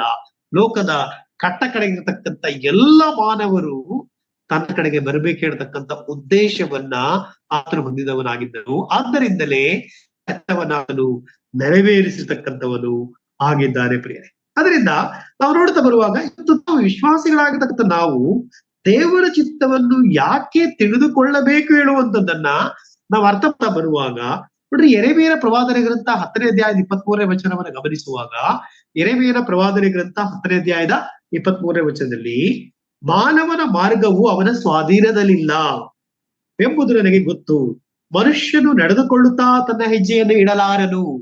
ಬೇರೆ ಈ ಮನುಷ್ಯನು ಒಂದು ವೇಳೆ ಅವಿಶ್ವಾಸಿ ಆಗಿರ್ತಕ್ಕಂಥವನು ತನ್ನದೇ ಆಗಿರ್ತಕ್ಕಂಥ ಮಾರ್ಗವನ್ನ ತನ್ನದೇ ಆಗಿರ್ತಕ್ಕಂಥ ದಾರಿಯನ್ನ ಆತನು ಹಿಡ್ಕೊಂಡು ಹೋಗಿರ್ತಕ್ಕಂಥವನಾಗಿದ್ದಾನೆ. ಆದ್ರೆ ದೇವರ ವಾಕ್ಯ ಹೇಳ್ತದೆ ಮನುಷ್ಯನು ನಡ್ಕೊಳ್ತಕ್ಕಂಥ ತನ್ನ ಹೆಜ್ಜೆಯನ್ನ ಆತನು ಇಡಲಾರನು. ಯಾಕೆಂದರೆ ಮಾನವನ ಮಾರ್ಗವು ಅವನ ಸ್ವಾಧೀನದಲ್ಲಿ ಇಲ್ಲ. ನಾವು ಇವತ್ತು ಮಾತ್ರ, ನಾಳೆ ನಮ್ಗೆ ವಿಷಯದಲ್ಲಿ ಗೊತ್ತಿಲ್ಲ, ನಾಳೆ ನಮಗೆ ಗೊತ್ತಿಲ್ಲ. ಅದರಿಂದ ನಾವು ಗಮನಿಸ್ತಾ ಬರುವಾಗ ನಾವು ನನ್ನ ವಿಷಯದಲ್ಲಿ, ನಿಮ್ಮ ವಿಷಯದಲ್ಲಿ ದೇವರ ಚಿತ್ತ ಏನು ಎಂಬುದನ್ನ ನಾವು ತಿಳ್ಕೊಳ್ಳುವ ಪ್ರಯತ್ನ ಮಾಡಬೇಕಾಗಿದೆ. ದಿನನಿತ್ಯವೂ ನಾವು ಇದನ್ನ ಅರ್ಥ ಮಾಡಿಕೊಳ್ಳಬೇಕು. ಅವ ಭಕ್ತನು ದೇವರೇ ಇವತ್ತು ನನ್ನ ವಿಷಯದಲ್ಲಿ ನಿನ್ನ ಚಿತ್ತ ಏನಾಗಿದೆ, ನಿನ್ನ ಆಲೋಚನೆ ಏನಾಗಿದೆ ಹೇಳುವಂತ ಒಂದು ಸಂಗತಿಯನ್ನ ನಾವು ಸ್ಪಷ್ಟವಾಗಿ ತಿಳ್ಕೊಳ್ತಾ ಹೋಗ್ಬೇಕಾಗಿರ್ತಕ್ಕಂಥದ್ದಾಗಿದೆ ಪ್ರಿಯರೇ. ಅದರಿಂದ ನಾವು ನೋಡ್ತಾ ಬರುವಾಗ ನಮ್ಮ ಆಲೋಚನೆ, ನಮ್ಮ ಮಾರ್ಗ ಯೆಶಾಯನ ಗ್ರಂಥದಲ್ಲಿ ತಿಳಿಸಲ್ಪಟ್ಟ ಪ್ರಕಾರವಾಗಿ ದೇವರದ್ದು ಆಗಿರುವುದಿಲ್ಲ. ಅದರಿಂದ ದೇವರ ಆಲೋಚನೆ, ದೇವರ ಮಾರ್ಗಗಳು ಅದು ಬೇರೆ ಬೇರೆ ಆಗಿರ್ತದೆ ಹೇಳ್ತಕ್ಕಂಥ ಸಂಗತಿಯನ್ನ ನಾವಲ್ಲಿ ಗಮನಿಸ್ತಕ್ಕಂಥವರಾಗಿದ್ದೇವೆ. ಅದರಿಂದ ನಮ್ಮ ಒಂದು ಆಶೋತ್ತರಗಳು ಏನಿದೆ ಎಂಬುದಾಗಿ ನೋಡುವಾಗ ನಾವು ಹೇಳಿದ ರೀತಿಯಲ್ಲೇ ಆಗಬೇಕು ಹೇಳ್ತಕ್ಕಂಥದನ್ನ ನಾವು ಪ್ರಯತ್ನ ಮಾಡ್ತೇವೆ. ಅನೇಕರು ಅದು ಯಾಕೆ ಹೀಗಾಗಲಿಲ್ಲ, ನಮ್ಮ ಜೀವಿತದಲ್ಲಿ ಯಾಕೆ ಹಾಗಾಗಲಿಲ್ಲ, ಹಾಗಾದ್ರೆ ಇದು ಏನು ಈ ನಂಬಿಕೆ, ಅನೇಕರು ಕನ್ಫ್ಯೂಸ್ ನಲ್ಲಿ ಇರ್ತಾರೆ. ಆದ್ರೆ ಈ ದೇವರ ಚಿತ್ತವನ್ನ ಸರಿಯಾದ ರೀತಿಯಲ್ಲಿ ಅರ್ಥೈಸುವಿಕೆ ಮಾಡುವ ರೀತಿಯಲ್ಲಿ ನಮ್ಮ ವಿಶ್ವಾಸಿಗಳು ಇರಬೇಕು. ನಾವು ಲೋಕದ ಆಶೀರ್ವಾದಗಳಿಗೆ, ಲೌಕಿಕವಾಗಿರತಕ್ಕಂಥ ಸಂಗತಿಗಳಿಗೆ ತಲೆ ಕೆಡಿಸಿಕೊಳ್ಳದೆ ನಮ್ಮ ಆತ್ಮಿಕವಾಗಿ ಹೆಚ್ಚು ಬೆಳೆದು ಕರ್ತರು ನನ್ನ ವಿಷಯದಲ್ಲಿ ಏನು ಹೇಳ್ತಾ ಇದ್ದಾನೆ ಹೇಳುವಂತ ಒಂದು ಸಂಗತಿ ನಾವು ಏನೆಲ್ಲ ಆಲೋಚನೆ ಹೊಂದು ಬಿಡ್ತೇವೆ. ನಾವು ಅನೇಕ ಸಂದರ್ಭಗಳಲ್ಲಿ ನಮ್ಮ ಒಂದು ಸ್ವಾರ್ಥದ ಹಿನ್ನೆಲೆಯಲ್ಲಿ ನಾವು ಹೋಗ್ತಾ ಇರ್ತಕ್ಕಂಥವರಾಗಿರ್ತೇವೆ. ಹಾಗಾಗಿ ನಾವು ಅದೇ ದಿಕ್ಕಿನಲ್ಲಿ ಹೋಗ್ತೇವೆ. ಆದ್ರೆ ದೇವರ ಉದ್ದೇಶ ಅದಾಗಿರುವುದಿಲ್ಲ. ಮನುಷ್ಯನ ಮಾರ್ಗ ನೋಡ್ರಿ, ನಾವು ಪ್ರವಾದಿಗಳ ವಿಷಯವಾಗಿ ಕೂಡ ಹಿಂದೆ ನೋಡುವಾಗ ಎಷ್ಟೋ ಪ್ರವಾದಿಗಳ ವಿಷಯದಲ್ಲಿ ಕೂಡ ಕಾಣುವಾಗ ತಮ್ಮದೇ ಆಗಿರತಕ್ಕಂಥ ಚಿತ್ತದ ಕಡೆಗೆ ಗಮನ ಹರಿಸಿದರು, ದೇವರ ಚಿತ್ತದ ಕಡೆಗೆ ಗಮನ ಹರಿಸದೇ ಇರತಕ್ಕಂಥವರು ಆಗಿದ್ದಾರೆ. ಹಾಗಾಗಿ ನಾವು ಕಾಣ್ತಾ ಬರುವಾಗ ನಮ್ಮ ಮಾರ್ಗ ಸ್ವಾಧೀನದಲ್ಲಿ ಇಲ್ಲ, ದೇವರ ಮಾರ್ಗದಲ್ಲಿ ನಾವು ನಮ್ಮ ಹೆಜ್ಜೆಗಳನ್ನ ನಾವು ಇಟ್ಕೊಳ್ತಾ ಕರ್ತನ ಬಲ ಇಲ್ಲದೆ, ಕರ್ತನ ಸಹಾಯ ಇಲ್ಲದೆ ನಮ್ಮ ಹೆಜ್ಜೆಗಳನ್ನ ನಾವು ಇಟ್ಕೊಂಡು ಮುಂದೆ ಹೋಗ್ಲಿಕ್ಕೆ ಖಂಡಿತವಾಗಿಯೂ ಸಾಧ್ಯ ಇಲ್ಲ. ಅದರಿಂದ ದೇವರ ಚಿತ್ತಕ್ಕೆ ನಾವು ಬೆಲೆ ಕೊಡ್ಬೇಕಾಗಿದೆ. ದೇವರ ಚಿತ್ತವನ್ನು ನಾವು ತಿಳ್ಕೊಳ್ಳಬೇಕಾಗಿದೆ. ಪ್ರತಿಯೊಬ್ಬ ಭಕ್ತನು ಕೂಡ ತಿಳ್ಕೊಳ್ತಕ್ಕಂತ ಒಂದು ಸಂಗತಿ ಇದೆ. ಯಾಕೆಂದ್ರೆ ದೇವರ ಮಾರ್ಗ ಅದು ಸರಿಯಾದ ಮಾರ್ಗ, ನಮ್ದು ಡೊಂಕಾದ ಮಾರ್ಗ. ಅದು ಎಲ್ಲಿಗೆ ಹೋಗ್ತದೆ ಎಂಬುದಾಗಿ ಗೊತ್ತಿಲ್ಲ, ಸರಿಯಾದ ದಾರಿಗೆ ನಾವು ಹೋಗ್ತೇವೆ ಎಂಬುದಾಗಿ ಗೊತ್ತಿಲ್ಲ. ದೇವರು ಹೇಳಿದಂತ ಮಾರ್ಗದಲ್ಲಿಯೇ ನಾವು ಹೋಗ್ಬೇಕು ಹೇಳುವಂಥದ್ದು ದೇವರ ಉದ್ದೇಶವಾಗಿದೆ ಪ್ರಿಯರೇ. ಅದರಿಂದ ನಾವು ನೋಡುವಾಗ ದೇವರ ಒಂದು ಚಿತ್ತದಲ್ಲಿ ಸ್ಪಷ್ಟವಾಗಿ ನಮ್ಗೆ ಆತನು ತಿಳಿಸ್ತಾ ಇದ್ದಾನೆ. ಏನು ಹೇಳ್ತಾ ಇದ್ದಾರೆ ದೇವರು, ಯಾವ ಉದ್ದೇಶಕ್ಕೋಸ್ಕರ ನಾವು ಯಾಕೆ ಈ ದೇವರ ಚಿತ್ತವನ್ನು ತಿಳ್ಕೊಳ್ಬೇಕೆಂಬುದಾಗಿ ನಾವು ಗಮನಿಸ್ತಾ ಬರುವಾಗ ಕರ್ತನು ಹೇಳ್ತಾನೆ, ಮೊದಲನೆಯ ತೆಸಲೋನಿಕ ಪತ್ರದಲ್ಲಿ ಪೌಲನು ಹೇಳ್ತಾ ಇದ್ದಾನೆ, ಮೊದಲನೇ ತೆಸಲೋನಿಕ ಪತ್ರಿಕೆ 4ನೇ ಅಧ್ಯಾಯದ 3ನೇ ವಚನದಲ್ಲಿ ಹೇಳ್ತಾನೆ, ದೇವರ ಚಿತ್ತವೇನೆಂದರೆ ನೀವು ಶುದ್ಧರಾಗಿರಬೇಕೆಂಬುದೇ, ದೇವರು ಪರಿಶುದ್ಧನಾಗಿದ್ದಾನೆ. ನೋಡ್ರಿ, ದೇವರ ಚಿತ್ತ ನಾವು ಯಾಕೆ ತಿಳ್ಕೊಳ್ಬೇಕಂತ ಹೇಳಿದ್ರೆ, ದೇವರು ಪರಿಶುದ್ಧರಾಗಿದ್ದಾನೆ, ನೀವು ಪರಿಶುದ್ಧರಾಗಬೇಕೆಂಬುದು. ಹಾಗಾದ್ರೆ ಕ್ರಿಸ್ತಿಯ ಜೀವಿತದಲ್ಲಿ ದೇವರಲ್ಲಿ ನಾವು ಪರಿಶುದ್ಧರಾಗಿ ಲೋಕದಲ್ಲಿ ನಮ್ಮ ಪ್ರಯಾಣವನ್ನ ಮುಂದುವರಿಸಬೇಕು ಹೇಳ್ತಕ್ಕಂತ ಒಂದು ಸಂಗತಿಯನ್ನ ಕ್ರಿಸ್ತಿಯ ಜೀವಿತದಲ್ಲಿ ಆತನ ಚಿತ್ತವಾಗಿದೆ, ದೇವರ ಚಿತ್ತವಾಗಿದೆ. ಹಾಗಾಗಿ ಈ ದೇವರ ಚಿತ್ತವನ್ನ ನಾವು ಅರ್ಥ ಮಾಡಿಕೊಳ್ತಕ್ಕಂಥ ಒಂದು ಜೀವಿತ ನಮಗೆ ಖಂಡಿತವಾಗಿ ಕೂಡ ಬೇಕಾಗಿರ್ತಕ್ಕಂಥದ್ದಾಗಿದೆ ಪ್ರಿಯರು. ಅದರಿಂದ ದೇವರ ಚಿತ್ತ ಅದು ನಮ್ಮ ಚಿತ್ತದಂತೆ ಅಲ್ಲ. ಅದರಿಂದ ದೇವರ ಚಿತ್ತ ಏನು ನಮ್ಮ ವಿಷಯದಲ್ಲಿ, ನಾವು ಯಾಕೆ ದೇವರ ಚಿತ್ತವನ್ನು ತಿಳ್ಕೊಳ್ಬೇಕಂತ ಹೇಳಿದ್ರೆ, ಕರ್ತರು ಪರಿಶುದ್ಧ ಆಗಿದ್ದಾರೆ, ನಾವು ಕೂಡ ಪರಿಶುದ್ಧರಾಗಿ ಜೀವಿಸಬೇಕು. ಆ ದಿಕ್ಕಿನಲ್ಲಿ ಪರಿಶುದ್ಧತೆಯ ಜೀವನವನ್ನ ನಡೆಸಿಕೊಳ್ಳುವುದಕ್ಕೂ ಹೋಗುವುದಕ್ಕೋಸ್ಕರವಾಗಿ ನಾವು ಪರಿಶುದ್ಧರಾಗಿ ಜೀವಿಸಬೇಕಾಗಿದೆ. ಇದು ದೇವರ ಚಿತ್ತವಾಗಿದೆ, ನಮ್ಮ ವಿಷಯದಲ್ಲಿ ದೇವರ ಉದ್ದೇಶವಾಗಿದೆ. ಇದಕ್ಕೆ ಅಷ್ಟು ಸುಲಭವಾದ ಪರಿಶುದ್ಧರಾಗಿ ಯೋಗ್ಯರಾಗಿ ನಾವು ಜೀವಿಸುವುದು ಸುಲಭವಾದ ಕಾರ್ಯಗಳಲ್ಲ. ಈ ಲೋಕದಲ್ಲಿ ನಾವಿದ್ದೇವೆ, ಆದರೆ ದೇವರ ಚಿತ್ತ ನಮ್ಮ ವಿಷಯದಲ್ಲಿ ಇದೇ ಆಗಿದೆ. ಇದನ್ನ ನಾವು ತಿಳ್ಕೊಳ್ಬೇಕಾಗಿದೆ. ಇದನ್ನ ನಾವು ತಿಳ್ಕೊಳ್ಳುವ ಉದ್ದೇಶಕ್ಕೋಸ್ಕರವಾಗಿ ಕರ್ತರು ನಮ್ಮನ್ನ ನೇಮಿಸಿದ್ದಾನೆ. ಪೌಲನನ್ನ ನೇಮಿಸಿದ ದೇವರು, ಅದೇ ದೇವರು ಇವತ್ತು ನನ್ನನ್ನ ನಿಮ್ಮನ್ನ ನೇಮಿಸಿದ್ದಾನೆ ಹೇಳ್ತಕ್ಕಂತ ಒಂದು ಸಂಗತಿ ಸ್ಪಷ್ಟವಾಗಿ ನಾವು ತಿಳ್ಕೊಳ್ಳಬೇಕಾಗಿರ್ತಕ್ಕಂಥ ಒಂದು ಸಂಗತಿಯಾಗಿದೆ. ಹಾಗಾಗಿ ನಾವು ಕರ್ತನ ದೃಷ್ಟಿಯಲ್ಲಿ ಆತನ ಚಿತ್ತಕ್ಕೆ ಒಳಗಾದವರು ಆಗಿದ್ದೆವು ಹೇಳತಕ್ಕಂಥ ಒಂದು ಸಂಗತಿಯನ್ನ ತಿಳ್ಕೊಳ್ಳಬೇಕಾಗಿದೆ. ನಾವು ಆ ಉದ್ದೇಶ ಕರ್ತನ ಉದ್ದೇಶವಾಗಿದೆ ನಮ್ಮ ವಿಷಯವಾಗಿ. ಅದರಿಂದ ನಮ್ಮ ಮಾರ್ಗ ಅಥವಾ ದೇವರ ಚಿತ್ತದಲ್ಲಿ ನಾವು ಕಾಣುವಾಗ ನಾವು ಶುದ್ಧರಾಗಿದ್ದೇವಾ, ನಾವು ಶುದ್ಧತೆಯಿಂದ ಪರಿಶುದ್ಧತೆ ಕಡೆಗೆ ನಾವು ಹೋಗ್ತಾ ಇದ್ದೇವಾ, ದೇವರ ಹತ್ರ ನಾವು ಪರಿಶುದ್ಧವಾಗಿ, ದೇವರು ಸ್ವಾಮಿ ಲೋಕದಲ್ಲಿರುವಾಗಲೂ ಹೇಳಿದ್ದಾನೆ, ನಾನು ಪರಿಶುದ್ಧರಾಗಿರುವುದರಿಂದ ನೀವು ಕೂಡ ಪರಿಶುದ್ಧರಾಗಿರಿ. ಅದರಿಂದ ಶುದ್ಧತೆಯಿಂದ ಪರಿಶುದ್ಧತೆ ಕಡೆಗೆ ನಾವು ಹೋಗ್ತಾ ಇರುವುದನ್ನ ದೇವರು ಅಪೇಕ್ಷೆ ಮಾಡ್ತಾ ಇದ್ದಾನೆ. ಇದು ದೇವರ ಚಿತ್ತವಾಗಿದೆ. ಇದು ನಮ್ಮ ಪ್ರಾಯೋಗಿಕ ಜೀವನದಲ್ಲಿ ನಾವು ಸೋತು ಹೋಗಿದ್ರು ಕೂಡ ಅದನ್ನ ತಿರುಗಿ ನಾವು ಶುದ್ಧಪಡಿಸಿಕೊಂಡು ಪರಿಶುದ್ಧರಾಗಿ ಜೀವಿಸುತ್ತಾ ನಾವು ಹೋಗುವಾಗ ಇದು ದೇವರ ಚಿತ್ತವಾಗಿದೆ. ಹಾಗಾಗಿ ನಾವು ಯಾಕೆ ಈ ದೇವರ ಚಿತ್ತವನ್ನು ತಿಳ್ಕೊಳ್ಳಬೇಕೆಂಬುದಾಗಿ ಅರ್ಥೈಸುವಾಗ, ಆತನ ಮಾರ್ಗದಲ್ಲಿ ನಡೆಯುವುದಕ್ಕೋಸ್ಕರವಾಗಿ. ನಮ್ಮ ಹೆಜ್ಜೆ ಇಡ್ಲಿಕ್ಕೆ ನಮ್ಗೆ ಸಾಧ್ಯ ಅಲ್ಲ. ಇನ್ನು ಎರಡನೇದಾಗಿ ಆತನು ಶುದ್ಧನಾಗಿದ್ದಾನೆ, ಪರಿಶುದ್ಧನಾಗಿದ್ದಾನೆ. ನಾವು ಕೂಡ ಪರಿಶುದ್ಧತೆಯ ಜೀವನದ ಕಡೆಗೆ, ಶುದ್ಧತೆಯಿಂದ ಪರಿಶುದ್ಧತೆಯ ಜೀವನದ ಕಡೆಗೆ ಮುಂದುವರಿಯಬೇಕು ಹೇಳುವಂಥದ್ದು ದೇವರ ಉದ್ದೇಶವಾಗಿದೆ. ಇದನ್ನ ನಾವು ತಿಳ್ಕೊಳ್ಬೇಕಾಗಿದೆ. ಸೊ ಇದನ್ನ ನಾವು ತಿಳ್ಕೊಳ್ಳೋದಕ್ಕೋಸ್ಕರವಾಗಿ ನಮ್ಮನ್ನ ನೇಮಕ ಮಾಡಿದ್ದಾರೆ ದೇವರು ಹೇಳುವಂಥದ್ದನ್ನ ಅರ್ಥೈಸಿಕೊಳ್ಳಬೇಕಾಗಿದೆ. ಅದರಿಂದ ಸುಮ್ಮನೆ ನಾವು ಇದು ದೇವರ ಚಿತ್ತವಲ್ಲ ಎಂಬುದಾಗಿ ನಾವು ಅಂದುಕೊಳ್ಳುವಾಗ, ದೇವರ ಆಲೋಚನೆ ಏನು ನನ್ನ ವಿಷಯದಲ್ಲಿ ಅನ್ನುವಾಗ ನಾವು ಅದನ್ನ ಅರ್ಥೈಸಿಕೊಂಡು ಹೋಗ್ಬೇಕಾಗಿದೆ. ಹಾಗಾಗಿ ಯಾಕೆ ತಿಳ್ಕೊಳ್ಬೇಕು ಹೇಳುವಂಥದ್ದನ್ನ, ದೇವರ ಚಿತ್ತ ನನ್ನ ವಿಷಯದಲ್ಲಿ ಏನಿದೆ ಹೇಳುವುದು ಪ್ರತಿಯೊಬ್ಬ ವಿಶ್ವಾಸ ತಿಳ್ಕೊಳ್ಬೇಕು. ಪ್ರತಿಯೊಬ್ಬ ವಿಶ್ವಾಸಿಯು ತಿಳಿದುಕೊಳ್ಳಲೇಬೇಕಾಗಿರ್ತಕ್ಕಂಥ ಒಂದು ಸಂಗತಿಯಾಗಿದೆ.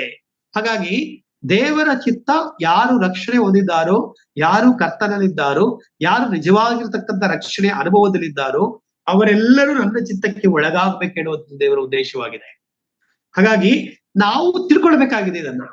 ನನ್ನ ಆಲೋಚನೆಗಳು ಅಲ್ಲ, ದೇವರ ಆಲೋಚನೆ ಅಥವಾ ದೇವರ ಚಿತ್ತವೇ ನೆರವೇರಬೇಕಾಗಿರ್ತಕ್ಕಂಥದ್ದು ಆಗಿದೆ ಎಂಬುದಾಗಿ ನಾವು ಅರ್ಥೈಸಿಕೊಳ್ಳಬೇಕಾಗಿದೆ. ಅದರಿಂದ ಇನ್ನೂ ನಾವು ತಿಳ್ಕೊಳ್ತಕ್ಕಂತ ಒಂದು ಸಂಗತಿ, ದೇವರ ಚಿತ್ತದಲ್ಲಿ ಇರ್ತಕ್ಕಂಥ ಒಂದು ಸಂಗತಿ, ನನ್ನ ವಿಷಯವಾಗಿ ಏನು ದೇವರ ಚಿತ್ತ ಇದೆ, ಯಾವ ಉದ್ದೇಶವನ್ನ ದೇವರ ಚಿತ್ತದಲ್ಲಿ ಇರುವಂತ ವಿಷಯವಾಗಿದೆ ನಾವು ನೋಡ್ತಾ ಬರುವಾಗ, ಮೊದಲನೇ ತೆಸಲೋನಿಕ ಪತ್ರಿಕೆ 5ನೇ ಅಧ್ಯಾಯದ 17 ಮತ್ತು 18ನೇ ವಚನ. ಒಂದು ತೆಸಲೋನಿಕ ಪತ್ರಿಕೆ 5ನೇ ಅಧ್ಯಾಯದ 17 ಮತ್ತು 18ನೇ ವಚನ. ಸಂತೋಷ ಪಡಿರಿ, ಎಡೆಬಿಡದೆ ಪ್ರಾರ್ಥನೆ ಮಾಡಿರಿ, ಎಲ್ಲದರಲ್ಲಿಯೂ ಕೃತಜ್ಞತಾಸ್ತುತಿ ಮಾಡಿರಿ, ಇದೇ ನಿಮ್ಮ ವಿಷಯವಾಗಿ ತೋರಿ ಬಂದ, ಕ್ರಿಸ್ತ ಯೇಸುವಿನಲ್ಲಿ ತೋರಿ ಬಂದ ದೇವರ ಚಿತ್ತವಾಗಿದೆ. ಹಾಗಾದ್ರೆ ಪ್ರಿಯರೇ, ನಾವು ನೋಡುವಾಗ ನಾವು ಸಂತೋಷ ಪಡ್ತಕ್ಕಂಥದ್ದು, ಪ್ರಾರ್ಥನೆ ಮಾಡ್ತಕ್ಕಂಥದ್ದು, ಕೃತಜ್ಞತಾಸ್ತುತಿ ಮಾಡುವಂಥದ್ದು, ಇದು ದೇವರ ಚಿತ್ತ ಎಂಬುದಾಗಿ ನಾವು ಸ್ಪಷ್ಟವಾಗಿ ನೋಡ್ತಕ್ಕಂಥವರಾಗಿದ್ದೇವೆ. ನಾವು ವೈಯಕ್ತಿಕ ಜೀವನದಲ್ಲಿ, ಸಭಾ ಜೀವನದಲ್ಲಿ ಬಹಳ ಮುಖ್ಯವಾಗಿ ನಾವು ಕಂಡುಕೊಳ್ಬೇಕಾಗಿರ್ತಕ್ಕಂಥ ಸಂಗತಿ, ಕರ್ತನಿಗೆ ಥ್ಯಾಂಕ್ಸ್ ಹೇಳುವಂಥದ್ದು, ಕೃತಜ್ಞತೆ ಹೇಳುವಂಥದ್ದು, ಪ್ರಾರ್ಥನೆ ಮಾಡುವಂಥದ್ದು ಮತ್ತು ಸಂತೋಷ ಪಡ್ತಕ್ಕಂಥ ಒಂದು ಸಂಗತಿ, ಇದು ದೇವರ ಚಿತ್ತ. ಅದರಿಂದ ಯಾಕೆ ನಾವು ದೇವರ ಚಿತ್ತವನ್ನು ತಿಳ್ಕೊಳ್ಬೇಕು ಹೇಳುವುದನ್ನ ನಾವು ಆಲೋಚನೆ ಮಾಡ್ತಾ ಬರುವಾಗ ಇದು ದೇವರ ಚಿತ್ತವಾಗಿದೆ. ನಾವು ವೈಯಕ್ತಿಕ ಜೀವನದಲ್ಲಿ, ಸಭಾ ಜೀವನದಲ್ಲಿ ನಾವು ಸ್ಪಷ್ಟತೆಯನ್ನ ನಾವು ಹೊಂದ್ಕೊಂಡಿರಬೇಕು. ದೇವರ ಚಿತ್ತ ನಾನು ಯಾವಾಗಲೂ ಪ್ರಾರ್ಥನೆ ಮಾಡಬೇಕು ಎಂಬುದಾಗಿ ನಾನು ವೈಯಕ್ತಿಕ ಜೀವನದಲ್ಲಿಯೂ ಕೂಡ ಅಥವಾ ಸಭಾ ಜೀವನದಲ್ಲಿ ಕೂಡ ನನ್ನದೇ ಆಗಿರ್ತಕ್ಕಂಥ ಆಲೋಚನೆ ನಾನು ಹೊಂದಿಕೊಂಡು ಏನೇನೋ ಮಾಡುವಂಥದ್ದಲ್ಲ. ಆ ವಿಷಯದಲ್ಲಿ ಕರ್ತನ ಆಲೋಚನೆ ಏನಿದೆ?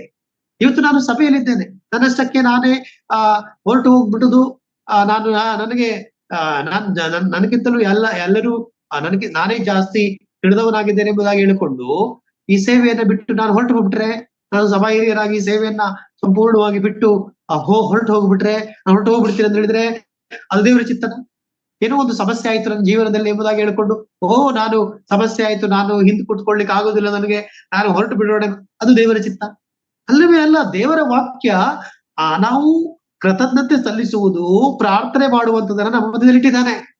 ನನ್ನ ವಿಷಯವಾಗಿಯೂ, ಇತರದ ವಿಷಯವಾಗಿಯೂ, ಎಲ್ಲರ ವಿಷಯವಾಗಿಯೂ ಪ್ರಾರ್ಥನೆ ಮಾಡುತ್ತಾ ಸಭಾ ಜೀವಿತದಲ್ಲಿ, ವೈಯಕ್ತಿಕ ಜೀವನದಲ್ಲಿ, ಸಾಮೂಹಿಕ ಜೀವಿತದಲ್ಲಿ ನಾವು ಕೃತಜ್ಞತೆ ಸಲ್ಲಿಸುತ್ತಾ ಪ್ರಾರ್ಥನೆ ಮಾಡ್ತಾ ಹೋಗ್ತಕ್ಕಂಥ ಸಂಗತಿಯನ್ನ ದೇವರು ತನ್ನ ಚಿತ್ತ ನಮ್ಮ ಮಧ್ಯದಲ್ಲಿಟ್ಟಿದ್ದಾನೆ.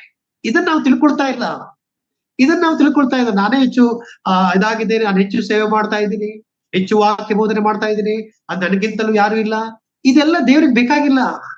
ಯಾಕೆಂದ್ರೆ ದೇವರ ಚಿತ್ತದಲ್ಲಿ ನಾನು ಅಂದುಕೊಳ್ಳುವಂಥದ್ದು, ನನ್ನ ಜ್ಞಾನ, ನನ್ನ ಬುದ್ಧಿ ದೇವರಿಗೆ ಬೇಕಾಗಿಲ್ಲ. ಯಾಕೆಂದ್ರೆ ಅವನ ಚಿತ್ತ, ಆತನ ಚಿತ್ತಕ್ಕೆ ಒಳಗಾಗ್ತಕ್ಕಂಥದ್ದು. ಹಾಗಾಗಿ ನಾನು ನನ್ನ ಜ್ಞಾನವನ್ನ, ನನ್ನ ಬುದ್ಧಿಯನ್ನ ನಾನು ಸಾಬೀತುಪಡಿಸ್ತಕ್ಕಂಥ ಕಾರ್ಯಕ್ಕೆ ನಾನು ಹೋದ್ರೆ ಅದು ದೇವರ ಉದ್ದೇಶ ಅದಲ್ಲ. ನಾವಾಗ್ಲೇ ನೋಡಿದ್ದೇವೆ, ಅವರು ಆಕಾಶದ ಗೋಪುರಕ್ಕೆ ಕಟ್ಲಿಕ್ಕೆ ಸ್ವಂತ ಜ್ಞಾನ, ಸ್ವಂತ ಬುದ್ಧಿಯನ್ನು ಉಪಯೋಗಿಸಿಕೊಂಡು ಕಟ್ಲಿಕ್ಕೆ ಅವರು ಹೊರಟ್ರು, ಗಟ್ಟಿಯಾಗಿರ್ತಕ್ಕಂಥ ಹೊರಟ್ರು. ಆದ್ರೆ ದೇವರ ಆಲೋಚನೆ ಅದಲ್ಲ. ಅದಕ್ಕೆ ವಿಶ್ವಾಸಿಗಳಾಗಿರ್ತಕ್ಕಂಥ ನಾವುಗಳು, ಸಭಾ ಹಿರಿಯರುಗಳಾಗಿರ್ತಕ್ಕಂಥ ನಾವುಗಳು, ಸುವಾರ್ಥಿಕರಾಗಿರ್ತಕ್ಕಂಥ ನಾವುಗಳು, ಉಪದೇಶಿಗಳಾಗಿರ್ತಕ್ಕಂಥ ನಾವುಗಳು ದೇವರ ಚಿತ್ತ ಮರ್ತು ಬಿಟ್ಟಿದ್ದೇವೆ.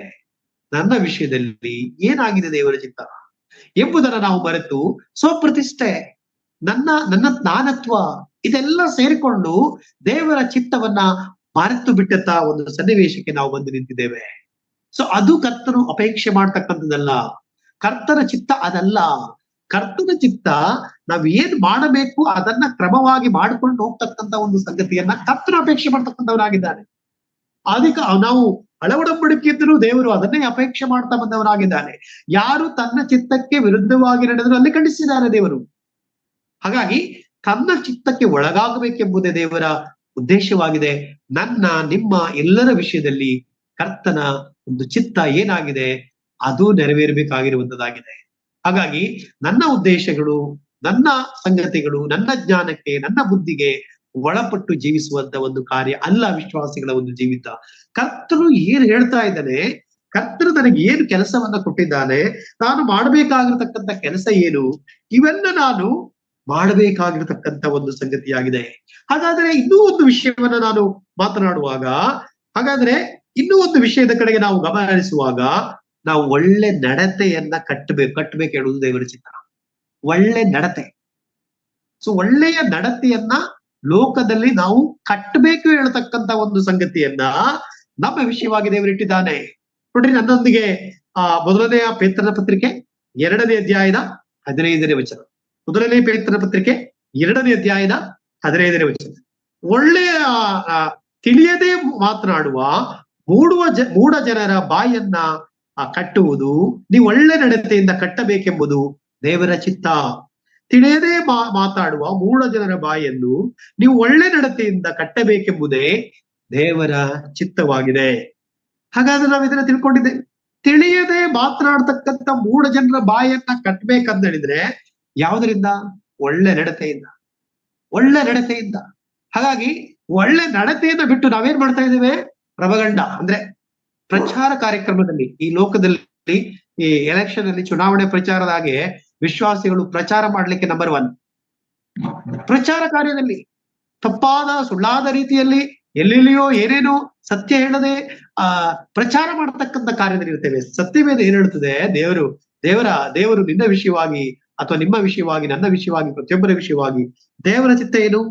ತಿಳಿಯದೆ ಮಾತಾಡುವ ಮೂಢ ಜನರ ಬಾಯನ್ನು ನೀವು ಒಳ್ಳೆ ನಡತೆಯಿಂದ ಕಟ್ಟಬೇಕೆಂಬುದೇ ದೇವರ ಚಿತ್ತ. ಇದನ್ನ ನಾವು ತಿಳ್ಕೊಂಡಿದ್ದೇವಾಗ ಈ ಒಳ್ಳೆ ನಡತೆಯನ್ನ ಹೊಂದ್ಕೊಂಡು ನಾವು ಆ ಕಟ್ಟಬೇಕೆಂಬುದು ದೇವರ ಚಿತ್ತವಾಗಿದೆ ಎಂಬುದಾಗಿ ನಾವು ತಿಳ್ಕೊಂಡಿದ್ದೇವಾಗಾದ್ರೆ ಯಾಕೆ ನಾವು ದೇವರ ಚಿತ್ತವನ್ನ ತಿಳ್ಕೊಳ್ಬೇಕು, ನಾವು ಕಂಡ್ಕೊಳ್ಬೇಕು ಹೇಳುವಂಥದನ್ನ ವಿಚಾರ ಮಾಡ್ತಾ ಬರುವಾಗ ಒಳ್ಳೆ ನಡತೆಯಿಂದ ಕಟ್ಟಬೇಕೆಂಬುದೇ ಮೊದಲನೇ ಪೇತ್ರನ ಪತ್ರಿಕೆ 2ನೇ ಅಧ್ಯಾಯದ 15ನೇ ವಚನ ನಮಗೆ ಸ್ಪಷ್ಟಪಡಿಸ್ತಾ ಇದೆ.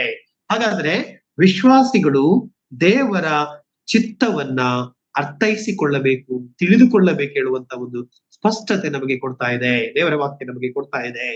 ಪ್ರಿಯರಾದ್ದರಿಂದ ನಾವು ಇವತ್ತು ಹೊಸ ಒಡಂಬಡಿಕೆಯಲ್ಲಿ ಇದ್ರೂ ಕೂಡ, ಹೊಸ ಒಡಂಬಡಿಕೆ ಈ ದಿನದ ವಿಶ್ವಾಸಿಗಳಲ್ಲಿ ಆಗಿರ್ತಕ್ಕಂಥ ನಾವುಗಳು ಕೂಡ ದೇವರ ಚಿತ್ತಕ್ಕೆ ಒಳಗಾಗಬೇಕಾಗಿರ್ತಕ್ಕಂಥವರಾಗಿದ್ದೇವೆ. ಇದನ್ನು ಯಾರಿಗೂ ಕೂಡ ಪ್ರಶ್ನೆ ಮಾಡತಕ್ಕಂಥ ಒಂದು ಕಾರ್ಯ ಅಲ್ಲ.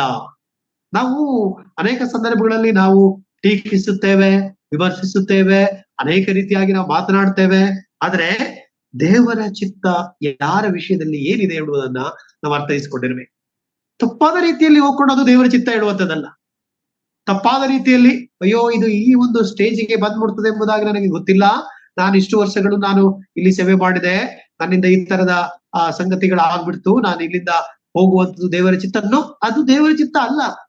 ನೀನು ತಪ್ಪು ಮಾಡಿದ್ದು ದೇವರ ಚಿತ್ತ ಅಲ್ಲ, ಅಥವಾ ನಾನು ತಪ್ಪು ಮಾಡಿದ್ದು ದೇವರ ಚಿತ್ತ ಅಲ್ಲ. ನಾನು ಮಾಡಿರ್ತಕ್ಕಂಥ ತಪ್ಪುಗಳು ಸರಿಪಡಿಸಿಕೊಂಡು ಅದೇ ಸಭೆಯಲ್ಲಿದ್ದರೆ ಅದು ದೇವರ ಚಿತ್ತ. ಸಾಕ್ಷೀಕರಿಸತಕ್ಕಂಥ ಒಂದು ಜೀವಿತ ಅದು ದೇವರ ಚಿತ್ತ.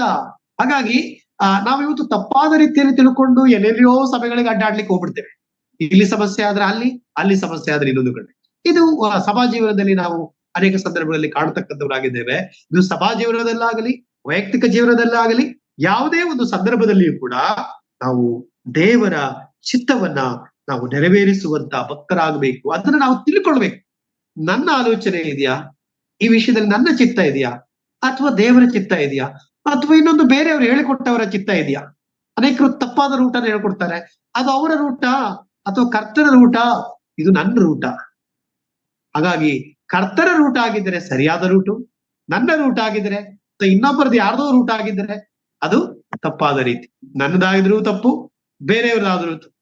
ಬೇರೆಯವರು ಒಂದು ವೇಳೆ ದೇವರ ವಾಕ್ಯಕ್ಕೆ ಅನುಸಾರವಾಗಿರ್ತಕ್ಕಂಥ ಸರಿಯಾದ ಸಂಗತಿಗಳನ್ನು ನೀಡಿದ ಪಕ್ಷದಲ್ಲಿ ಅದು ಕೂಡ ದೇವರ ಚಿತ್ತದಲ್ಲಿ ಬರ್ಲಿಕ್ಕೆ ಸಾಧ್ಯತೆ ಇದೆ, ಅಲ್ಲ ಎಂಬುದಾಗಿ ಅಲ್ಲ. ಆದರೆ ಒಂದು ವೇಳೆ ತಪ್ಪಾದ ರೀತಿಯಲ್ಲಿ ದೇವರ ವಾಕ್ಯಕ್ಕೆ ವಿರುದ್ಧವಾಗಿ ಒಂದು ವೇಳೆ ಹೇಳಿಕೊಡ್ತಕ್ಕಂಥವ್ರು ಇರ್ತಾರೆ. ನಾವು ವಿಶ್ವಾಸಿಗಳಾಗಿರ್ತೇವೆ, ನಮಗೆ ಸತ್ಯವೇದದ ಆಲೋಚನೆಗಳನ್ನ, ಆತನ ಚಿತ್ತವನ್ನ ಸರಿಯಾಗಿ ನಾವು ಅರ್ಥ ಮಾಡಿಕೊಂಡಿರುವುದಿಲ್ಲ. ನನ್ನ ಸ್ವಂತ ತಮ್ಮನೋ, ಸ್ವಂತ ಅಣ್ಣನೋ, ಅಥವಾ ಬಂಧು ಬಾಂಧವರ್ಗದವರಾಗಿದ್ದಾರೋ, ರಕ್ತ ಸಂಬಂಧದವರಾಗಿದ್ದಾರೋ, ಅಥವಾ ಒಂದು ವೇಳೆ ಒಂದೇ ಭಾಷೆಯವರಾಗಿದ್ದೇವೋ, ಆ ಸಂದರ್ಭದಲ್ಲಿ ನಾವೇನ್ ಮಾಡ್ತೇವೆ, ರಾಂಗ್ ರೂಟ್ ಹೇಳ್ಕೊಡ್ತೇವೆ, ಅಥವಾ ರಾಂಗ್ ರೂಟ್ ಅಲ್ಲಿ ನಾವು ಹೋಗುವಂತದನ್ನ ಆಲೋಚನೆ ಮಾಡ್ತೇವೆ. ಇದೆಲ್ಲ ದೇವರು ಇಷ್ಟಪಡುವಂತದಲ್ಲ, ದೇವರ ಚಿತ್ತದಲ್ಲಿ ಇದು ಖಂಡಿತವಾಗಿ ಇಲ್ಲ. ನಾನು ಇನ್ನೊಬ್ಬರ ಪರವಾಗಿ ಸ್ಟೇಟ್ಮೆಂಟ್ ಕೊಡ್ಲಿಕ್ಕೆ ನಾನು ಯಾರು? ಅವನು ಮಾಡಿರ್ತಕ್ಕಂಥ ತಪ್ಪುಗಳಿಗೆ ನಾನು ಸಮ್ಮತಿಸಿದರೆ ಅದು ದೇವರ ಚಿತ್ತವಾ? ಅದು ನನ್ನ ಚಿತ್ತವಾಗಿದೆ ಹೊರತು ದೇವರ ಚಿತ್ತ ಅಲ್ಲವೇ ಅಲ್ಲ ಪ್ರಿಯರೇ. ಅದರಿಂದ ನಾವು ಗಮನಿಸ್ತಾ ಬರುವಾಗ ಕರ್ತನ ಮಕ್ಕಳಾಗಿರ್ತಕ್ಕಂಥ ನಾವುಗಳು ನಮ್ಮ ವಿಷಯದಲ್ಲಿ ದೇವರ ಚಿತ್ತ ಏನು ಎಂಬುದನ್ನ ತಿಳ್ಕೊಳ್ಳಬೇಕಾಗಿರ್ತಕ್ಕಂಥದ್ದಾಗಿದೆ. ಇನ್ನು ನಾವು ಇನ್ನೊಂದು ಸಂಗತಿ, ನಾವು ಪರಲೋಕ ಭಾವದರಾಗಿದ್ದೇವೆ ಹೇಳುವಂಥದನ್ನ ಅರ್ಥೈಸಿಕೊಂಡು ದೇವರ ಚಿತ್ತ ನೆರವೇರಿಸಬೇಕಾಗಿದೆ. ನಾವು ಪರಲೋಕ ಭಾವದವರು. 12ನೇ ಅಧ್ಯಾಯ ರೋಮಾಪುರ ಪತ್ರಿಕೆ 12ನೇ ಅಧ್ಯಾಯದ 2ನೇ ವಚನವನ್ನ ನಾವು ಗಮನಿಸ್ತಾ ಬರುವಾಗ, ರೋಮಾಪುರ ಪತ್ರಿಕೆ 12ನೇ ಅಧ್ಯಾಯದ 2ನೇ ವಚನ, ಇಹಲೋಕದ ನಡವಳಿಕೆಯನ್ನ ಅನುಸರಿಸದೆ ನೂತನ ಮನಸ್ಸನ್ನ ಹೊಂದಿಕೊಂಡು ಪರಲೋಕದ ಭಾವದವರಾಗಿರಿ. ಹೇಗೆಂದರೆ ದೇವರ ಹೀಗಾದರೆ ದೇವರ ಚಿತ್ತಾನುಸಾರವಾದದ್ದು, ಅಂದರೆ ಉತ್ತಮವಾದದ್ದು, ಮೆಚ್ಚುಗೆಯಾದದ್ದು, ದೋಷವಿಲ್ಲದ್ದು ಯಾವ್ಯಾವುದನ್ನು ವಿವೇಚಿಸಿ ತಿಳಿದುಕೊಳ್ಳುವಿರಿ. ಪರಲೋಕ ಭಾವದವರಾಗಿರ್ಬೇಕು. ಸೊ ಪರಲೋಕ ಭಾವದವರಾಗಿದ್ದೆವು ಎನ್ನುವುದನ್ನ ನಾವು ಪರೀಕ್ಷೆ ಮಾಡ್ಕೊಳ್ಬೇಕು. ಆಗಿದ್ದಾಗ ಮಾತ್ರ ದೇವರ ಚಿತ್ತ ನಮಗೆ ಕಂಡುಕೊಳ್ಳಿಕ್ಕೆ ಸಾಧ್ಯ. ಇಲ್ಲಾದರೆ ದೇವರ ಚಿತ್ತ ನಾವು ಕಂಡುಕೊಳ್ಳಿಕ್ಕೆ ಆಗುವುದಿಲ್ಲ. ದೇವರ ಉದ್ದೇಶ ಏನೆಂಬುದಾಗಿ ನಮ್ಗೆ ಗೊತ್ತಾಗುವುದಿಲ್ಲ. ಸೊ ಹೀಗೆ ಪ್ರಿಯರೇ, ದೇವರ ಆಲೋಚನೆಗಳಿಗೆ ಒಳಪಡ್ತಕ್ಕಂತ ವಿಶ್ವಾಸಿ ಜೀವಿತ ಕರ್ತನು ಅಪೇಕ್ಷೆ ಮಾಡ್ತಕ್ಕಂಥವನಾಗಿದ್ದಾನೆ. ಹಾಗಾಗಿ ನಮ್ಮ ಇಷ್ಟ ಪ್ರಕಾರ ನಮ್ಮ ಜ್ಞಾನ ಯಾವುದೂ ಕೂಡ ನಡೆಯತಕ್ಕಂಥದ್ದಲ್ಲ ಪ್ರಿಯರೇ. ನಾವು ಏನೆಲ್ಲ ಆಲೋಚನೆ ಹಾಕ್ಬಿಡ್ತೇವೆ, ಅದು ಹಂಗೆ ಆಗ್ಬಿಡ್ತದೆ, ನಾವು ಹಂಗೆ ಆಗ್ಬಿಡ್ತೀವಿ, ಅದಲ್ಲ ಪ್ರಿಯರೇ. ಕರ್ತನು ಹೇಳುವಂತ ಆಲೋಚನೆ, ಕರ್ತನು ಹೇಳುವಂತ ಮಾತೆ ಬೇರೆ ಆಗಿರ್ತಕ್ಕಂಥದ್ದಾಗಿದೆ. ಒಬ್ಬೊಬ್ಬರ ವಿಷಯದಲ್ಲಿ ಕರ್ತನ ಒಂದು ಚಿತ್ತ ಬೇರೆದಾಗಿರ್ತದೆ. ನಾವೇನೆಲ್ಲ ಪ್ಲಾನ್ ಹಾಕೊಂಡಿರ್ತೇವೆ, ಆದ್ರೆ ನಮ್ಮ ಪ್ಲಾನ್ ಯಾವುದು ಯಶಸ್ವಿ ಆಗ್ತಕ್ಕಂಥದ್ದಲ್ಲ. ಕರ್ತನ ಪ್ಲಾನೇ ಅಥವಾ ಕರ್ತನ ಯೋಜನೆಯೇ, ಕರ್ತನ ಚಿತ್ತವೇ, ಕರ್ತನ ಮನಸ್ಸೇ ಅದು ಯಶಸ್ವಿ ಆಗ್ತಕ್ಕಂಥದ್ದಾಗಿದೆ. ಆದ್ದರಿಂದ ಈ ಸಾಯಂಕಾಲದ ವೇಳೆಯಲ್ಲಿ ನಾವು ಅರ್ಥ ಮಾಡಿ ರಾತ್ರಿ ಸಮಯದಲ್ಲಿ ನಾವು ದೇವರ ಚಿತ್ತವನ್ನ ಯಾಕೆ ನಾವು ತಿಳ್ಕೊಳ್ಬೇಕು ಹೇಳುವಂಥದ್ದನ್ನ ಮೊದಲನೇದಾಗಿ ನಾವು ಅರ್ಥೈಸಿಕೊಳ್ಬೇಕಾಗಿದೆ. ಯಾಕೆ ನಾವು ತಿಳ್ಕೊಳ್ಳಬೇಕು? ಕರ್ತನ ಚಿತ್ತವನ್ನ ನಾವು ಅರ್ಥೈಸಿಕೊಳ್ತಕ್ಕಂಥ ದಿಕ್ಕಿನಲ್ಲಿ ವಿಶ್ವಾಸಿಗಳಾದ ನಾವುಗಳು ಮೊಟ್ಟ ಮೊದಲನೇದಾಗಿ ನಾವು ಹೋಗ್ಬೇಕಾಗಿರ್ತಕ್ಕಂಥದ್ದಾಗಿದೆ. ಅದರಿಂದ ಈ ಸಾಯಂಕಾಲದಲ್ಲಿ ಪ್ರಿಯ ಸಹೋದರಿಯರೇ, ನಾವು ದೇವರ ಚಿತ್ತದ ಕಡೆಗೆ ಗಮನ ಹರಿಸೋಣ. ಮತ್ತು ದೇವರ ಚಿತ್ತವಾದರೆ ಮುಂದಿನ ಭಾಗದಲ್ಲಿ ನಾವು ಏನ್ ಮಾಡ್ಬೇಕು? ದೇವರ ಚಿತ್ತವನ್ನ ಕಂಡುಕೊಳ್ಳಬೇಕಾದ್ರೆ ನಾವೇನ್ ಮಾಡ್ಬೇಕು ಮತ್ತು ದೇವರ ವಾಕ್ಯದ ಆಧಾರದಲ್ಲಿ ಯಾವ್ಯಾವ ಸಂಗತಿಗಳು ನಮ್ಮ ಜೀವಿತದಲ್ಲಿ ನಾವು ಮಾಡ್ಬೇಕಾಗಿರ್ತಕ್ಕಂಥದ್ದಿದೆ ಎನ್ನುವುದನ್ನ ದೇವರ ಚಿತ್ತವಾದರೆ ಮುಂದಿನ ದಿನಮಾನಗಳಲ್ಲಿ ಅದನ್ನು ನಾವು ನೋಡುವವರಾಗಿರೋಣ. ದೇವರು ಈ ವಾಕ್ಯಗಳನ್ನು ಆಶೀರ್ವದಿಸಲು ನಿಮ್ಮೆಲ್ಲರಿಗೆ ಪ್ರೀತಿಯ ವಂದನೆಗಳನ್ನು ತಿಳಿಸುತ್ತೇನೆ. ಕ್ರಿಸ್ತನ